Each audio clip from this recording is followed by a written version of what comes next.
তো মমতা বন্দ্যোপাধ্যায় করুন না, ওনাকে কে আটকে রেখেছে? যদি ওনার কাছে প্রমাণ থাকে, উনি যদি ওনার পুলিশ দিয়ে গ্রেপ্তার করুন, এতদিন করেননি কেন?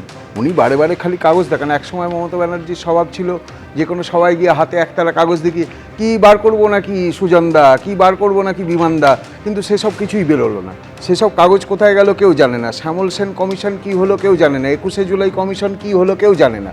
তো মমতা ব্যানার্জির কথা যত কম বলা যায় ততই ভালো। দেখুন, আজকে তদন্তের মতো চলছে, এর মধ্যে ভোট আসছে, ভোট যাবে, তার সঙ্গে তদন্তের সাথে ভোটের তো কোনো সম্পর্ক নেই। আমার প্রশ্ন হলো যে এমন কোন ব্যবসায়ী সংস্থা আছে আমাকে বলুন, যিনি 13.5 কোটি টাকা ঋণ দেন বিনা শর্তে, এবং সেটা কবে ফেরত দেওয়া হবে সেটাও উল্লেখ থাকে না। না দেওয়া হলে কি করা হবে তারও উল্লেখ থাকে না। আমি একবার তোমাকে দীপ্তাংশ থামাচ্ছি, আমি একবার শুনে নিই, যেহেতু প্রসঙ্গটা উত্থাপিত হলো যে মমতা বন্দ্যোপাধ্যায় ঠিক কিভাবে হুঁশিয়ারি দিয়েছেন আজকে নির্বাচনী প্রচার সভা থেকে। দেখুন, आइन कानून को छोड़ के बंगाल को जलाने आया है। इंस्ट्रक्शन दिए बोलते तृणमूल सबाई के गिरफ्तार करो। अगर तृणमूल का एक अरेस्ट होगा तो आपका भी हाल मालूम होना चाहिए। हजारों अरेस्ट होगा और हमारा हजारों मामले निकालेंगे to satisfy BJP against of Trinamool Congress and no other political parties and your BJP party and your central government ministers and your central forces. হ্যাঁ, দীপ্তাংশ। না, দেখুন, এই যে উস্কানির রাজনীতি, অ্যাকচুয়ালি মমতা ব্যানার্জি চাইছেন একটা শীতলকুচি। একটা শীতলকুচি না হলে উনি ডেড বডির রাজনীতিটা করতে পারছেন না। আজকে এই যে উস্কানিগুলো দিচ্ছেন, এরপরে প্রথম দফায় মুর্শিদাবাদে ভোট আছে, মালদায় ভোট আছে, যেখানে আমরা দেখেছি কিছুদিন আগে জাজেরা অবধি ঘেরাও হয়ে গেছেন এবং জাজেরা কীভাবে কাঁদছেন পরিত্রাণ পেতে। এরপরে কোনো ঘটনা ঘটলে সেই দায়িত্ব মমতা ব্যানার্জি নেবে তো, তৃণমূল নেবে তো? তখন বলবেন না তো যে ইলেকশন কমিশনের দায়িত্ব, তখন বলবেন না তো যে সেন্ট্রাল ফোর্সের দায়িত্ব। এর আগের বারে 2021 সালেও আমরা দেখেছি মমতা ব্যানার্জি থেকে একইভাবে হাতা খুন্তি ঝাঁটা এইসব নিয়ে বেরোনোর পরামর্শ দিয়েছিলেন। মায়েরা তো হাতা খুন্তি নিয়ে বেরোননি, কিন্তু কারা বেরিয়েছিলেন আমরা দেখেছি, এবং তারপরে কিভাবে মৃতদেহ নিয়ে রাজনীতি করতে চেয়েছিলেন সেই কল রেকর্ডও বেরিয়েছিল, সেই কল রেকর্ডও আমরা শুনেছি। তো আবারও সেই একই ঘটনার পুনরাবৃত্তি করতে চাইছেন, আবারও একই উস্কানি দিতে চাইছেন। উস্কানি দিতে চান দিন, কিন্তু এবারে কিন্তু সেই পরিকল্পনা সফল হবে না। এবারে যে যাবে করতে গুন্ডামি, তাকে একদম ওই উল্টো করে ঝুলিয়ে সোজা করে দেওয়া একদম। হবে। উপাসনা, দেখুন, ব্যাপারটা হচ্ছে উনি যে বক্তব্যটা রাখছিলেন, ওনার এই বক্তব্যের মধ্যেও কিন্তু বেশ একটা ধমকি মনে হচ্ছিল। উনি সেখানে ওনার বক্তব্যের মধ্যে জাজের কথা উল্লেখ করলেন। ওনাকে একটা জিনিস বুঝতে হবে যে ইলেকশন কমিশনের দায়িত্বে গোটা বিষয়টা ছিল, এবং আমি বারবার এই কথাটা উল্লেখ করেছি যে সকাল থেকে শুরু করে রাত্রি হয়ে গেল, সন্ধে হয়ে গেল, কিন্তু তখনও সেখানে পুলিশ কেন উপস্থিত হলো না। তার পাশাপাশি উনি যে কথাটা বললেন যে মমতা বন্দ্যোপাধ্যায় নাকি হাতে একটা পেপার দেখিয়ে তার পরবর্তীতে বলে যে এনাকে বলবো নাকি, এই জিনিসটা দেখাবো নাকি। বিশ্বাস করুন, আমরা তো কিছু পেপার সত্যি দেখতে চাই আমাদের অমিত শাহ বাবুর কাছ থেকে, আমরা দেখতে চাই মোদি বাবুর কাছ থেকে। কোন পেপার? অর্থাৎ যে এত দিন ধরে এই যে বকেয়া টাকাটা আমাদের সরকার পায়, সেই তথ্য কিন্তু তারা এখনো স্পষ্টভাবে পেশ করতে পারেনি। শুধুমাত্র তাই কেন, আমি শুধু এইটাকে উপাসনাকে মনে করিয়ে দেবো, সেটা হচ্ছে ফাইলে নির্বাচনের পর, মানে 11 বিধানসভা নির্বাচনের পর ফাইলের একেবারে স্তূপ দাঁড় করিয়েছিলেন মমতা বন্দ্যোপাধ্যায়, এবং তার মধ্যে কিভাবে দুর্নীতি আছে সেই ফাইল খোলার হুঁশিয়ারি পর্যন্ত দিয়েছিলেন। একটা জায়গায় উপাসনা ঠিকই বলছে যে এখানে নির্বাচনের কমিশনের আওতাধীন অবস্থায় রাজ্যে কোনো কিছু হলে তার দায়িত্ব কমিশন এড়িয়ে যেতে পারে না। কিন্তু আমি বলছি উল্টো প্রশ্নটা এখানে উপাসনার কাছে থাকবে। শামশেরগঞ্জে ওয়াকফ আইনের সংশোধিত ওয়াকফ আইনের বিরোধিতায় যে ঘটনা ঘটলো, একেবারে দুজনকে কুপিয়ে খুন করে দেওয়া হলো, তার দায়িত্বটা কার? বেলডাঙ্গা হিংসার ঘটনা, তার দায়িত্বটা কার উপাসনা?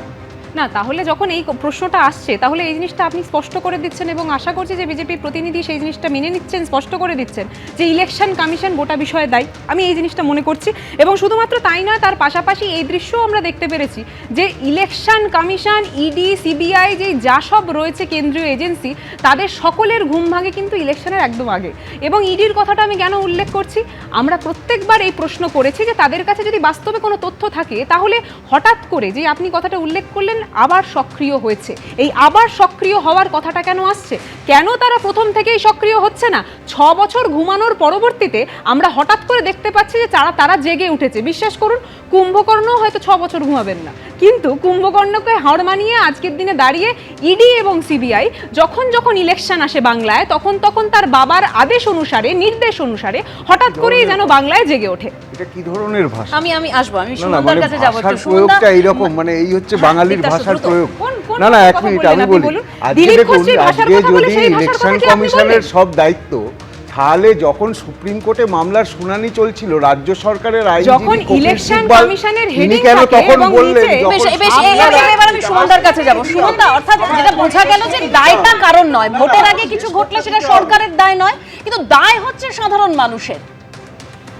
দেখো আমি তোমাকে মানে আইনগত সুমনদা, বিশ্বনাথে আসবো।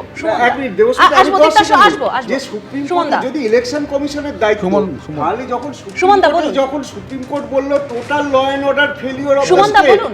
কেন রাজ্য সরকার সেটাকে বলল বাদ দিতে? বেশ দীপ্তাশু, আসবো। সুমনদা, কেন বাদ দিতে বলল? ম্যানিপুলেট করে প্লিজ তথ্য তুলে প্লিজ আমি দুজনকে থামালাম। সুমন রায়চৌধুরী এখনো বলার সুযোগ পাননি, কংগ্রেস প্রার্থী সুমন রায়চৌধুরী। দেখুন আমি একটা কথা বলি, সিএ, ওয়াকফ অ্যামেন্ডমেন্ট অ্যাক্ট, এসআইআর, আমার গলার একটু সমস্যা আছে, আপনারা সবাই জানেন, মানে প্রচারের জন্য একটু প্রবলেমে রয়েছে, কাইন্ডলি ইন্টারাপ্ট করবেন না। ওয়াকফ অ্যামেন্ডমেন্ট অ্যাক্ট, এসআইআর এবং এসআইআরের পুরো প্রক্রিয়া এবং তৎসংলগ্ন যা যা ঘটনা পশ্চিমবঙ্গে ঘটছে এবং মমতা বন্দ্যোপাধ্যায় মঞ্চে দাঁড়িয়ে যেসব হুমকিগুলো দিচ্ছেন, এগুলো সবটাই ইলেকটোরাল পলিসির একটা পার্ট, যেটা খুব ভালো করে ভারতীয় জনতা পার্টি জানে যে এগুলো, এই ইস্যুগুলো মমতা বন্দ্যোপাধ্যায়ের হাতে তুলে দিলে একদিকে যেরকম ল অ্যান্ড অর্ডার সিচুয়েশন নিয়ে প্রশ্ন উঠবে, আরেকদিকে তেমনি ভারতীয় জনতা পার্টি এবং তৃণমূল কংগ্রেস তাদের নিডেড পোলারাইজেশনের সুবিধা করতে পারবে।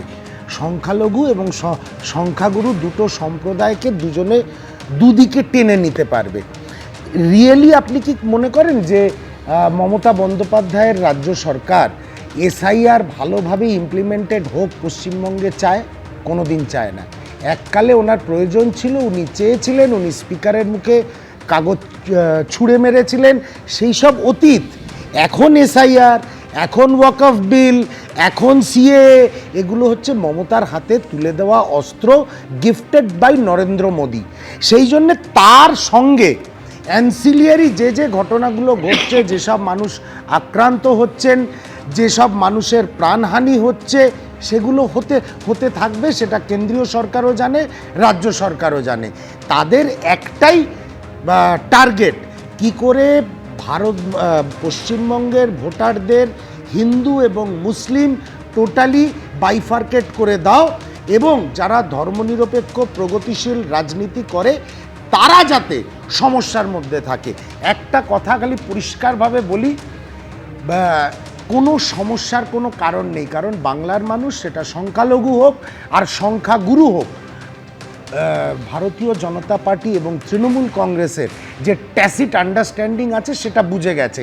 এক, আর 2 নম্বর হচ্ছে, সারা পশ্চিমবঙ্গ জুড়ে বিরোধীরা যেখানে রাজনৈতিক প্রচার করছেন, আগের দিনও আমি বলেছি, আজ আবার রিপিট করলাম, কারণ আজ আবার মানিকতলা বিধানসভা কেন্দ্রে একটু আগে সেই জিনিস দেখে এসেছি, বিরোধীদের এত কনফিডেন্ট মমতা বন্দ্যোপাধ্যায়, এত কনফিডেন্ট, নিজের উন্নয়নের নৌকা নিয়ে এত কনফিডেন্ট, তাও ward number 16, ward number 11, deputy মেয়রের ওয়ার্ডেও বিভিন্ন রাজনৈতিক দল, বিশেষ করে জাতীয় কংগ্রেসের হোর্ডিং, ব্যানার, ফ্ল্যাগ সব ছিঁড়ে রাস্তায় ছুঁড়ে ফেলে দেওয়া হচ্ছে।